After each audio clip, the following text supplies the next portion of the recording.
అంబటాల సంగతులు కార్యక్రమం వింటున్నారు. అలలు కదిలినా పాటే, ఆకు మెదిలినా పాటే అని ఆయనే అన్నట్టు వేటూరి రాయని పాటే లేదు. ఎలాంటి పాటనైనా అవలీలగా రాయగలిగిన వేటూరి తెలుగులో ఇంతవరకు ఎక్కువ పాటలు రాసిన పాట సిరి వేటూరి. మరి వేటూరి సుందరరామూర్తి జయంతి సందర్భంగా మరిన్ని విషయాలని పాటల సింగిడి Veturi Basara IIIT assistant professor doctor Tirunagari Sarath Chandra ప్రసంగంలో ఇప్పుడిందాం. ఆకాశవాణి ఆదిలాబాద్ 100.2 FM మనస్సు నిండా.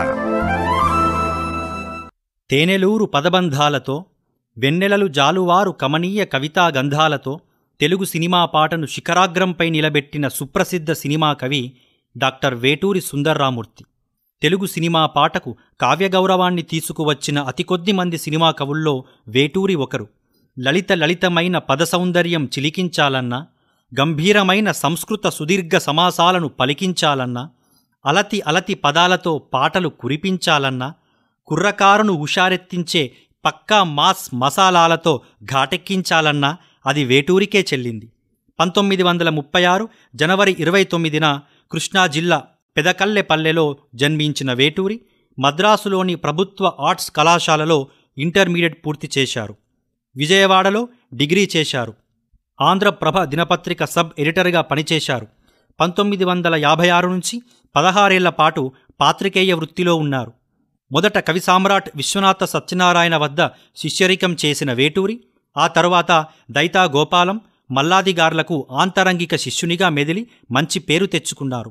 ఆంధ్రప్రభ పత్రిక సబ్ ఎడిటర్గా పనిచేస్తున్నప్పుడే శ్రీశ్రీ, దాశరథి లాంటి మహాకవుల సాహచర్యం లభించింది.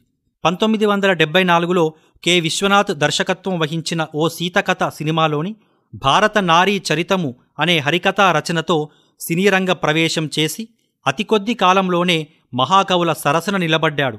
అది ప్రేమపాటైనా, భక్తిపాటైనా, కరుణ రసావిష్కృతంగా ఒలికించిన విషాదగీతమైన, హుషారు పాటలైన అమోఘమైన కల్పనా పటిమతో పలికించి ఔరా అనిపించాడు. 1977లో వచ్చిన సిరిసిరి మూవ సినిమా పాటలతో ఒక చరిత్ర సృష్టించాడు. అది అతనికి మంచి బ్రేక్ ఇచ్చిన సినిమా. ఆ పాటలతో ఎందరో మహాకవుల ప్రశంసలకు పాత్రుడయ్యాడు. జుమ్మంది నాదం, సయ్యంది పాదం, తను ఊగింది ఈవేళ, చెలరేగింది ఒక రాసలీల అంటూ ప్రతి తెలుగువాడి గుండెల్లో సుస్వర నాదమై చెలరేగాడు. కమనీయ భావమై మధురిమలొలికించాడు.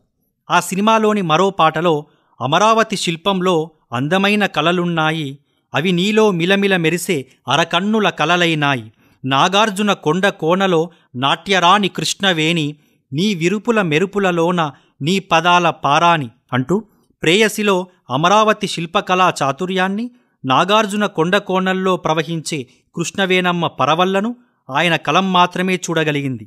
ఆయన పాటలు కావ్య సౌందర్యాన్ని వెదజల్లుతుంటాయి. మానసవీణ మధుగీతం, మనసంసారం సంగీతం, సాగర మదనం అమృత మధురం, సంగమ సరిగమ స్వరపారిజాతం అంటూ అనురాగ లహరిలో ఆనందంగా తేలియాడే జంట పాడుకునే పాటను రాశారు. సంగీతం, సాహిత్యం, సన్నివేశం నిండా నింపుకొని వెల్లువత్తి సాగుతుంది ఆయన పాట. చరణంలో ఇలా ఉరకలెత్తుతుంది: శతవసంతాల దశ దిశాంతాల మధుర నాదాల భ్రమర గీతాల కుసుమించు నీ అందమే విరిసింది అనుబంధమై అంటారు. ప్రతి పాటలో స్వచ్ఛమైన తెలుగు పదాల సోయగాన్ని విరబోయించారు. భక్త కన్నప్ప సినిమా కోసం రాసిన కిరాతార్జునీయం ఘట్టం తీసుకుంటే, తకిట తక తక తకిట చకిత పద యుగల నికట గంగా జటిత మకుటకట నిగల హరిహరాంచిత సదా సలిత నీరగల సాంగచ్చటా పటల నిటల చంద్రకళ వంటి సుదీర్ఘ సమాసాలు కూడా ప్రయోగిస్తారు. సిరిసిరి మూవా సినిమాలోనే నటరాజ శతసహస్ర రవితేజ, నటగాయక వైతాళిక మునిజన భోజ అంటూ ఘోషిస్తారు. సినిమా పాటంటే అందరికీ చేరువగా ఉండేది. నిరక్షరాస్యులు కూడా పాడుకొని పరవశించేలా ఉండేది. అలాంటి సినిమాల్లో ఇలాంటి సమాసాలు కూడా రాసి మెప్పించడం సామాన్యమైన విషయం కాదు. తొలితరం సినిమా కవులైన సముద్రాల, పింగళి, దేవులపల్లి, శ్రీశ్రీలను, మలితరం వారైన ఆత్రేయ, ఆరుద్ర, దాశరథి, సినారేలతో సమానంగా ఢీకొన్నవాడు వేటూరి. అన్ని రకాల పాటలు, అందులో అన్ని బాణీలకు అలవోకగా రాయడం వెన్నెల్లో కూర్చుని పూమాలలల్లినంత సులభం వేటూరి గారికి. ఏ గగనమో కురుల జారి నీలిమైపోయే, ఏ ఉదయమో నుదుట చేరి కుంకుమైపోయే రవివర్మకే అందని అందానివో అంటూ కురుల నలుపును గగనంతో పోల్చడం, నుదుట కుంకుమను ఉదయ రవిబింబంతో పోల్చడం వంటివన్నీ కూడా కావ్యకల్పనలే. ఇలాంటి భావాలు వేటూరి పాటల్లో కోకొల్లలు. 1981లో సింగీతం శ్రీనివాసరావు దర్శకత్వంలో వచ్చిన జేగంటలు సినిమా ఆశించిన విజయం సాధించకపోయినా అందులో వేటూరి రాసిన 8 పాటలు విజయ పతాకాన్నెగరేశాయి. కులుకులమ్మ కన్నకూతురా, మెరుపులమ్మ మేనకోడల, ఎవరమ్మా ఎవరమ్మా ఈ కొమ్మ అనడం అనిర్వచనీయమైన కల్పనా చాతుర్యానికి మచ్చుతునకగా చెప్పవచ్చు. 1975-80 మధ్యకాలంలో వచ్చిన సినిమాల్లో వేటూరి గీతరచయితగా ప్రవేశించిన తొలి రోజులవి. ఆయన పాటలన్నీ శబ్ద సౌందర్యాన్ని, భావ సౌకుమార్యాన్ని పొదుగుకొని ఉన్నట్లుగా మనకు కనిపిస్తాయి. అంతేకాదు అక్కడక్కడ కొన్ని ద్వంద్వ భావజాలాలు, అశ్లీల పదబంధాలు కూడా చోటు చేసుకుంటాయి. వేటగాడు సినిమా కోసం రాసిన ఆకుచాటు పిందె తడిసే, కోకమాటు పిల్ల తడిసే, ఆకాశ గంగొచ్చింది అందాలు ముంచెత్తింది అనే పాట కుర్రకారునే కాదు పండు ముసలి వాళ్లను కూడా ఉత్సాహంతో ఉరకలెత్తించింది. అలాగే అడవిరాముడు సినిమాలో రాసిన ఆరేసుకోబోయి పారేసుకున్నాను హరి హరి అనే పాట లోతైన పదాల గుమగుమలను చిలికిస్తుంది. అంతేకాకుండా నీ ఇల్లు బంగారం కాను, నా ఒళ్ళు సింగారం కాను అంటూ గజదొంగ సినిమా కోసం రాసిన పాట కానివ్వండి, యమగోళ సినిమాలో రాసిన ఒలమ్మీ తిక్కరేగిందా, ఒలంతా తిమ్మిరెక్కిందా వంటి ఘాటైన సరస పదబంధాలు పాటల్లో గుప్పించాడు. దేవులపల్లి కృష్ణశాస్త్రి అంటే వేటూరికి ఎంతో ఆరాధనాభావం. అందుకే కృష్ణశాస్త్రి ముందు తామంతా పగటి చుక్కలమే అంటాడు వేటూరి. అయితే దేవులపల్లి ప్రభావంతో రాసిన పాటలు గోరింటాకు, మేఘ సందేశం వంటి సినిమాల్లో మనకు కనిపిస్తాయి. కొంటె వయసు కోరికలాగా గోదారి ఉరకలు చూడు, ఉరకలేక ఊగిసలాడే పడవకున్న బంధం చూడు, కొమ్మ కొమ్మకో సన్నాయి కోటి రాగాలు ఉన్నాయి అనే పదబంధాల వెనుకన కథానాయకుడు, నాయికల జీవితాలు కూడా దాగున్నాయి. అటు సన్నివేశాన్ని, ఇటు సాహిత్యాన్ని రెంటినీ ధ్వనింపజేస్తుంది వేటూరి పాట. మేఘ సందేశం సినిమా కోసం రాసిన ఆకాశ దేశాన, ఆషాఢ మాసాన, మెరిసేటి ఓ మేఘమ వంటి విషాదపూరిత విరహ గీతాల్లో దేవులపల్లి వారి మల్లీశ్వరి పాటల తాలూకు స్పర్శ కనిపిస్తుంది. అంతేకాకుండా సాగర సంగమం సినిమాలోని నరుని బ్రతుకు నటన, ఈశ్వరుడి తలపు ఘటన, ఆ రెంటి నట్ట నడుమ నీకెందుకింత తపన అంటూ మనిషి జీవితమే ఒక నటన, ఇది క్షణికమైంది అంటూ చెప్తాడు. అలాగే ప్రతిఘటన సినిమా కోసం రాసిన ఈ దుర్యోధన దుశ్శాసన దుర్వినీత లోకంలో రక్తాశ్రులు చిందిస్తూ రాస్తున్నా శోకంతో మరో మహాభారతం 6వ వేదం అంటూ ఓ స్త్రీమూర్తికి కలియుగంలో జరిగిన అవమానాన్ని జాలిపడకపోగా కొందరామెను హేళన చేస్తుంటే ఆ స్త్రీమూర్తి నిర్వేదంతో నిండిన ఆవేశంతో పాట పాడితే ఎలా ఉంటుందో ఇక్కడ చెప్తారు. వేణువై వచ్చాను భువనానికి అంటూ మాతృదేవోభవ సినిమాలో చెప్తాడు. మమతలన్నీ మౌనగానం, వాంఛలన్నీ వాయులీనం అంటూ ప్రేమ పాశాల్ని అశాశ్వతమని చెబుతూ అంటాడు. శ్రీశ్రీ తర్వాత రెండవసారిగా తెలుగు సినిమా పాటకు జాతీయ పురస్కారాన్ని సంపాదించిన కవి వేటూరి సుందరామూర్తి. అది రాలిపోయే పువ్వా నీకు రాగాలెందుకే, తోటమాలి నీ తోడులేడులే అనే పాటకి. మరణానికి దగ్గరై కన్నబిడ్డల్ని అమ్ముకున్న ఒక మాతృమూర్తి పడే ఆవేదన ఎలా ఉంటుందో ఈ పాటలో ఆవిష్కృతం చేశాడు వేటూరి. ఈ కోవలోనిదే సుందరకాండ సినిమాలోని ఆకాశాన సూర్యుడుండడు సందెవేళకి, చందమామకి రూపముండదు తెల్లవారితే అంటూ విషాద గీతంలోనూ ప్రబోధాత్మకతను ప్రదర్శిస్తాడు. అలాగే శంకరాభరణం సినిమా కోసం రాసిన మెరిసే మెరుపులు మురిసే పెదవుల చిరుచిరు నవ్వులు కాబోలు, ఉరిమే ఉరుములు సరిసరి నటనల సిరిసిరి మువ్వలు కాబోలు అంటూ ఆకాశంలోని మెరిసే మెరుపుల్ని శివుని పెదవుల చిరునవ్వులుగా, ఉరిమే ఉరుముల్ని అతని కాలి మువ్వలుగా భావించడం గొప్ప ఊహ. ఇందులోని భక్త్యావేశం కూడా అమోఘం.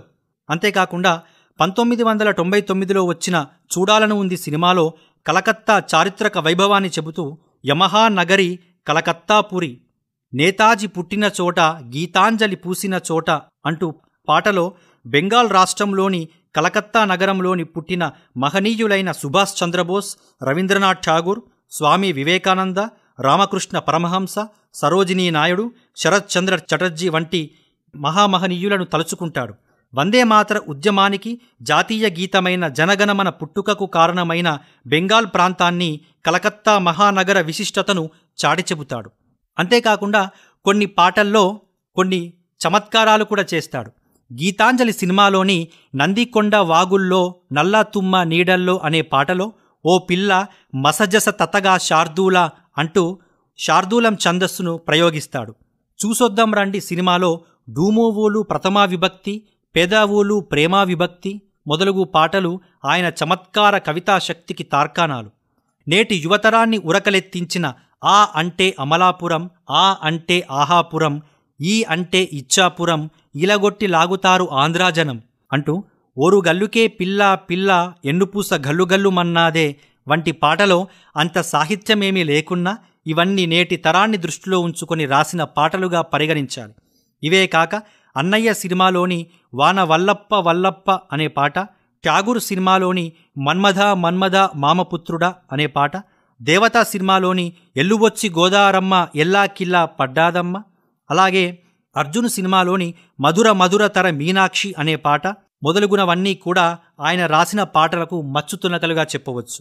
2012లో బస్టాప్ సినిమా కోసం రాసిన రెక్కలొచ్చిన గువ్వ నింగికి ఎగిరిందా అనేది ఆయన రాసిన చివరి పాట. తెలుగు సినీ గేయ చరిత్రలో అత్యధికంగా పాటలు రాసిన కవిగా వేటూరి శిఖరం మీద నిలిచాడు. దాదాపు 60,000కు పైగా పాటలు రాసిన ఆయన తన సాహితీ సేవకు గుర్తింపుగా 8 నంది అవార్డులను, 14 రాష్ట్ర స్థాయి అవార్డులను, 1 జాతీయ పురస్కారాన్ని అందుకున్నాడు. ఆచార్య నాగార్జున విశ్వవిద్యాలయం వారి నుంచి గౌరవ డాక్టరేట్ పట్టా అందుకున్నాడు. మొదట్లో మన తెలుగు భాషకు ప్రాచీన హోదా ఇవ్వలేరన్న కోపంతో తనకు వచ్చిన జాతీయ పురస్కారాన్ని కూడా తిరిగి ప్రభుత్వానికి ఇచ్చివేసిన మాతృభాషాభిమాని అతడు. కేవలం సినిమా సాహిత్యమే కాకుండా సిరికా కొలను చిన్నది, కొమ్మ కొమ్మకో సన్నాయి వంటి గ్రంథాలను కూడా ఆయన రాశాడు. 2012 మే 22న ఆయన భౌతికంగా దూరమైన తన పాటలతో చిరంజీవిగా వెలుగుతున్నాడు, వెలుగుతూనే ఉంటాడు. చివరగా వేటూరి గారిపై నేను రాసిన కవితను చదివి ఆయనకు అంజలి ఘటిస్తాను. పాటూరి సుందర్రామూర్తి. అతడు పాటల తోటమాలి. ఎన్ని వేల పదబంధాల సుమగంధాలను తోటలో వెదజల్లాడో. అడుగు పెట్టిన ప్రతిసారి అది నందనవనిలా అలరిస్తుంది. అతడు కమ్మని కవితల నిండుజాబిల్లి. ఎన్నెన్ని అక్షరాల వెన్నెల వెలుగులను విరజిమ్మాడో. చూసిన ప్రతిసారి పున్నమి కన్నుల ముందు నిలబడుతుంది. అతని అక్షరాల తడికి ఆకాశాలే విరబూస్తాయి, నేలకు దిగి సాగిలపడి మొక్కుతాయి. అతని మాటల జడికి మందార గిరులే జరులై అలలెత్తి ప్రవహిస్తాయి.